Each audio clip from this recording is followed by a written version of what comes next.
I ni'n edrych ar ddosbarth arbennig fan hyn a gwobr arbennig hefyd, David Oliver.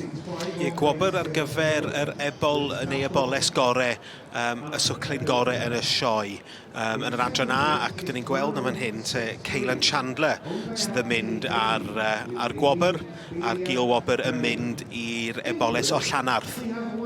A mae'r llyged yn dweud llawn tân. Yndi, mae'r ebol bach yma, mae o'n edrych yn gred. A diddorol cael gweld te'r un tad i'r ddau sydd yma, Travel Triumph.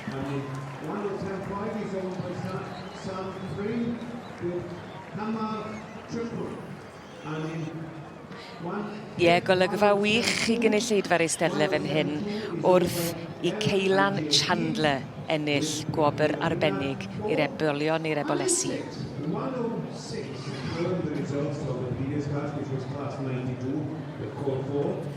Wel, llongyfarchiadau mawr iawn i chi David Davies o Frydfa Ceilan. Sut mae'n teimlo i fynd â bencampwriaeth yr Ebolion yn yr adran A? Yn special. Ers i hwn cael ei eni, ond mae wedi bod yn ebol special. So, nes i entro fe'n syth pan oedd yr entries wedi agor, oedd e wedi cael ei entro. So, y mam yn ail yn y dosbarth, fe wedyn ennill y dosbarth y gwriwr a wedyn champion wedyn o'r Ebolion i gyd. O'ch chi'n gwybod o'r cychwyn cyntaf, beth oedd e am yr ebol yma, dde'n neud i chi feddwl mae rhaid i hwn fynd i'r troi frenhinol? Mae mam wedi wneud yn arbennig o dda, a mae hwn, tad hwn yw Travel Triumph. So oedd e yn bencampwr yma yn 2019, dwi'n meddwl. So mae'n dod o'r llinell sydd wedi bod yma yn ennill o'r blaen.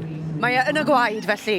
Yn union fel mae yn eich gwaed chi. Llongyfarchiadau mawr iawn i chi mwynhau bob eiliad. Diolch yn fawr. Diolch.